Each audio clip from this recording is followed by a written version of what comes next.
हे everyone, welcome back to my channel. तर आज आपण बनवणार आहोत गावाकडचं गावरान बाजरीची भाकरी, पिठलं आणि ठेचा.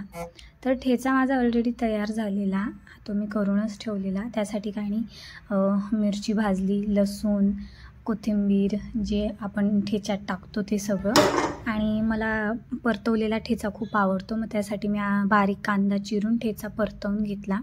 आणि तो साईडला करून एकीकडे मी पिठलं तयार करायला घेतलं. तर पिठल्यासाठी कढईत थोडं तेल टाकलं, बारीक चिरलेला कांदा आणि त्यात थोडं हिंग टाकलं.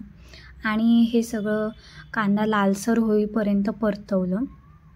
कांदा परतवल्यानंतर त्यासाठी मी ठेचा तयार करून ठेवलेला, तोच ठेचा मी पिठल्यात यूज केला. याने काय होतं की चव खूप छान येते. आपण तसं मिरची टाकतो हिरवी, पण ठेचा टाकल्याने पण चव खूप छान येते, म्हणून मी ठेचा टाकला. त्यानंतर त्यात हळद वगैरे तुम्हाला जे काही टाकायचं असेल ते मसाले ते टाकू शकता. आणि आपण लाल तिखटाचं पिठलं पण खूप छान लागतं, पण आपल्या ते येलो पिठलं बघायची जास्त सवय आणि तेच खायची पिठलं, म्हणजे समाधान त्यानेच होतं. मग नंतर त्यात पाणी टाकून घेतलं. पाणी टाकल्यानंतर त्याला चांगली उकळी आली. उकळी आल्यानंतर डिरेक्टली मी त्यात याचं आपलं पीठ टाकलं, चण्याचं पीठ टाकलं. माझ्या आजोबांना हे गठुळ्यांचं पिठलं खूप आवडायचं, म्हणून ते माझं पण फेवरेट झालं आहे आणि ते मला पण खूप आवडतं. म्हणून मी पिठल्याला कधी सेपरेट करतात ना ते बरेच जण, की डाळीचं पीठ आधी पाण्यात घोळून घेतात आणि नंतर वरून टाकतात. मी तसं नाही करत, मी डिरेक्टली पीठ टाकते. मग पिठलं तयार होईपर्यंत आपण बाजरीची भाकरी करूया. तर बरेच लोक बाजरीची म्हणजे मी जवळपास पाहिलं की बाजरीची भाकरी करताना गरम पाण्याचा यूज करतात. त्याने म्हणजे पीठ असं फाटत नाही किंवा भाकरी फाटत नाही, असं त्याचा हेतू असेल किंवा काय मला नाही माहिती.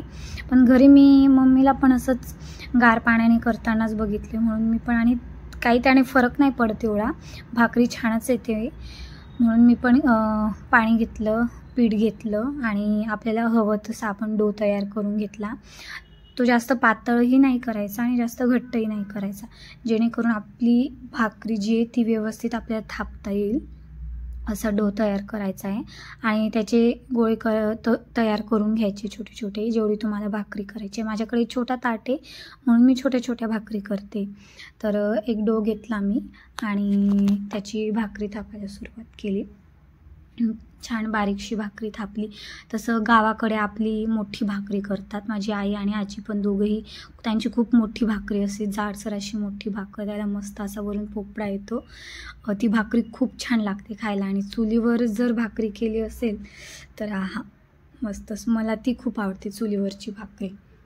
आणि त्यावर तो पोपडा जो येतो ना, तो फोडल्यानंतर त्याच्यावर छान चटणी टाकायची आणि जरा पळीमध्ये तेल घ्यायचं गरम करायला, त्याच्यात बारीक चिरलेला लसूण, जिरं आणि चटणी टाकून ते गरम, म्हणजे फोडणी जशी देतो ना आपण, फोडणी दिल्यानंतर तसं घ्यायचं आणि त्या भाकरीच्या पिठावर टाकायचं आणि तो पोपडा लावायचा. आणि त्याच्यासोबत कांदा पापड असेल तर मस्तच, खूप छान लागतं. एकदा नक्की ट्राय करा, ते पण जमलंच तर मी त्याची पण एकदा रेसिपी सांगेन.